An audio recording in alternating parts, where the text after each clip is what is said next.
કોઈ પણ ટાઈપ 1 કે ટાઈપ 2 ડાયાબિટીસમાં શું ડિફરન્સ હોય એ સમજાઈ જશે. શા માટે એકમાં ઇન્સ્યુલિન લેવી પડે છે અને એકમાં ટેબ્લેટ લેવી પડે છે એનો ડિફરન્સ એ તમને અહીંયા ખબર પડી જશે. તો શરૂઆત કરીએ. અને જે આ ટોપિક જે છે કવર ક્યાં થશે? આ ટોપિક કવર થશે GS paper 3 science in technology. એની અંદર મેં તમને પહેલેથી વાત કરી ડિઝીઝ, બરાબર. તમામ રોગો જે અગત્યના છે જે ચર્ચા, એમાં ખાસ કરીને અસાધ્ય રોગો. અસાધ્ય રોગો એટલે એવા રોગો કે જેનો કોઈ નિદાન નથી, બરાબર. જેમ કે ડાયાબિટીસનો કોઈ નિદાન નથી, કોઈ વેક્સિન નથી, થાય જ છે. તો એમાં કઈ રીતે થાય?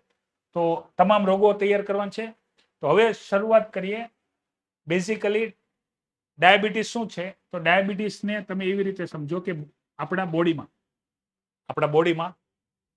જે બ્લડ હોય, બ્લડની અંદર ગ્લુકોઝનું પ્રમાણ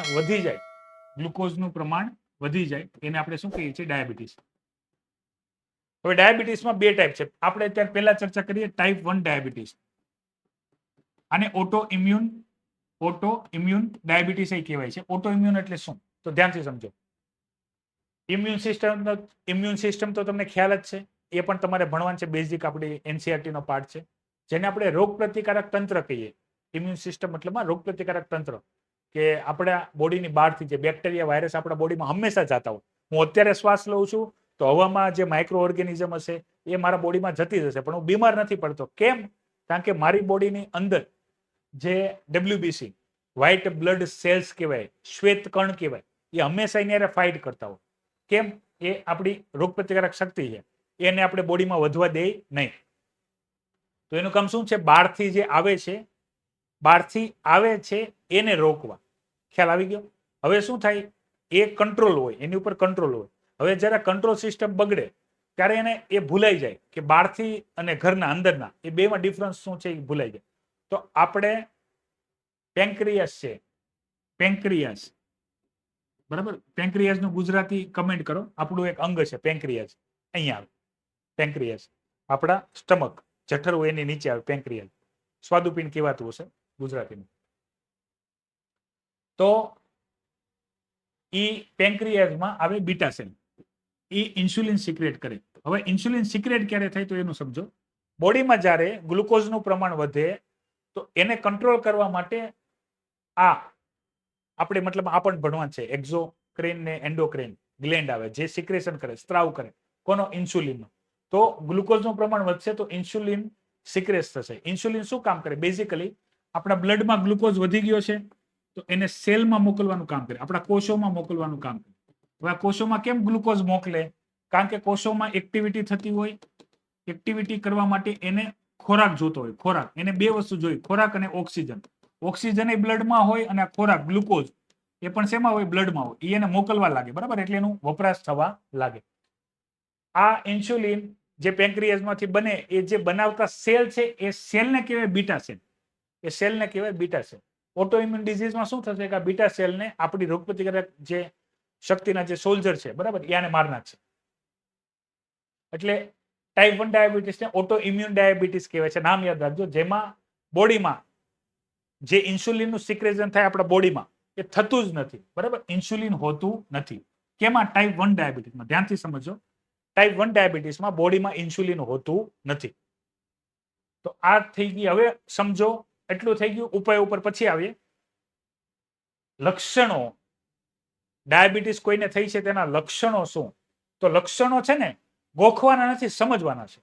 લક્ષણો ગોખવાના નથી, સમજવાના છે. આપણે આમાં શું હશે કે ભાઈ જે ગ્લુકોઝ છે એ બ્લડમાં વધારે છે. હવે ઇન્સ્યુલિન હશે નહીં એટલે કોષ એ ગ્લુકોઝનો ઉપયોગ કરી શકતું નથી. તો આપણા બ્લડને ફિલ્ટર કરવાનું કામ કરે બે બોડીના અંગો છે, મતલબ નામ એક જ છે કિડની. પણ બે હોય, બંને સાઈડ હોય, બરાબર. પાછળની સાઈડ હોય. હું અહીંયા દેખાડી નહીં શકું પણ પાછળની સાઈડ હોય. પથરી તમને ખ્યાલ હશે તો ખ્યાલ હશે. તો કિડની આવે, એ ફિલ્ટર કરવાનું કામ કરે. કોને? બ્લડને. તો બ્લડમાંથી જેટલો ગ્લુકોઝ હશે એ બહાર કાઢશે. કેના વાટે? પેશાબ વાટે. એટલે પહેલું લક્ષણ શું છે ડાયાબિટીસમાં? શું છે? પેશાબ બહુ લાગે. ધ્યાનથી સમજો. પેશાબ બહુ લાગે. કેમ? કારણ કે બોડીમાંથી ગ્લુકોઝની વધારે માત્રા છે, કાઢવાની છે. હવે ગ્લુકોઝ કાઢવા માટે પેશાબ લાગે છે તો વારંવાર આપણે પેશાબ માટે જઈએ છીએ, પણ ખાલી ગ્લુકોઝ નથી નીકળતો, સાથે પાણી જાય છે એટલે બોડીમાં પાણી ઘટી જશે તો તરસ વધારે લાગશે. જો મેં તમને કીધું છે કદાચ કોઈ ડોક્ટરે આ વસ્તુ જોવે, મતલબ બેઝિક એની પાસે બધી માહિતી હોય જ છે, પણ આવી રીતે સમજે કે આ સિમ્ટમ્સ કઈ રીતે છે તો એને પણ ખ્યાલ આવે કે આવી રીતે કામ થતું છે.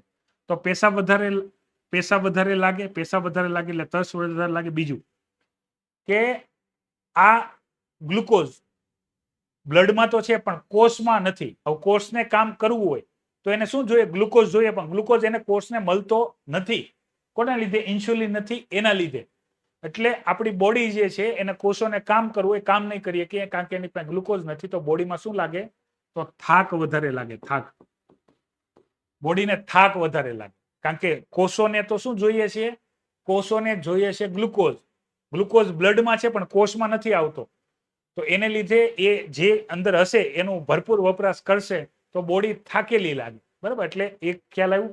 વધારે પેશાબ જવું પડે, તરસ લાગે, થાક લાગે. હવે સૌથી વધારે અગત્યનું કે કોષને એનું કામ તો કરવાનું છે, બોડીને ચાલવાનું તો છે જ તે, ભલે ગ્લુકોઝ મળે કે ના મળે. તો કોષ શું કરશે? પોતાની જરૂરિયાત ક્યાંથી સંતોષશે? તો એ આપણા ફેટ અને પ્રોટીન એમિનો એસિડ જે પ્રોટીન એમાં હોય આ બંનેને શું કરશે? આ બંનેનો ઉપયોગ કરીને ઉર્જા બનાવવા લાગશે. કારણ કે ઉર્જાથી શું શરીરનું કામ તો કરવું ને. એટલે તમે જો જેને ડાયાબિટીસ હશે એ ડાયાબિટીસ વાળા એનું શરીર પાતળું હશે, અથવા જાડું હશે તો પણ પાતળું થવા લાગશે. થવાનું મુખ્ય કારણ આ કે બોડીમાંથી ફેટ અને પ્રોટીન હશે એ બંધ થવા લાગશે. ગ્લુકોઝ બંધ થવો પડે. ગ્લુકોઝ બહુ છે પણ ઇન્સ્યુલિન છે નહીં. તો આ થઈ ગયું. અહીંયા સુધી ક્લિયર? હવે તમારે યાદ રાખવાનું છે આના ઉપાયમાં શું કરવાનું છે? બોડીમાં ઇન્સ્યુલિન નથી તો આવા કન્ડિશનમાં બહારથી ઇન્સ્યુલિન લેવામાં આવશે. તો આ વ્યક્તિને દરરોજ ઇન્સ્યુલિનનું એક ઇન્જેક્શન લેવું પડે. Type 1 diabetes auto immune disease છે. ઇન્સ્યુલિન હોય નહીં, બીટા સેલને માર નાખ્યા હોય. ઇન્સ્યુલિન હોય ને એટલે બહારથી ઇન્સ્યુલિન લેવી પડે. ઇન્સ્યુલિન આપણે પ્રાણીમાંથી બનાવીએ છીએ અને ઇન્જેક્શનના માધ્યમથી લેવાની હોય. ટાઈપ 1 ડાયાબિટીસ થઈ ગઈ. All short. બરાબર? અને લક્ષણો શું હોય? પેશાબ લાગે, તરસ લાગે, થાક લાગે અને શરીર પાતળું થાય. બેઝિક. હવે આપણે સમજી લઈએ ટાઈપ 2 ડાયાબિટીસ. તો ટાઈપ 2 ડાયાબિટીસમાં કેવું છે? ટાઈપ 2 ડાયાબિટીસમાં એમાં બીટા સેલ છે એટલે જે ઇન્સ્યુલિન બનવું પડે એ બનશે. ઇન્સ્યુલિન બનશે પણ ઇન્સ્યુલિનની જે માત્રા હશે એ માત્રાની સામે જે બ્લડમાં ગ્લુકોઝ જે છે એનું પ્રમાણ વધારે હશે. આનું કારણ છે લાઈફસ્ટાઈલ, તમારી જીવનશૈલી. તમે કાર્બોહાઈડ્રેટ નું વધારે માત્રામાં સેવન કરતા હો, મતલબ તમારો ખોરાક જ ગળ્યો છે, કાર્બોહાઈડ્રેટ બહુ તમે કન્ટિન્યુ ખાધા જ રાખો છો. મતલબ આમાં ઇન્સ્યુલિન જે છે એ એક લિમિટના ગ્લુકોઝ હોય એને જ કંટ્રોલ કરી શકતું હોય.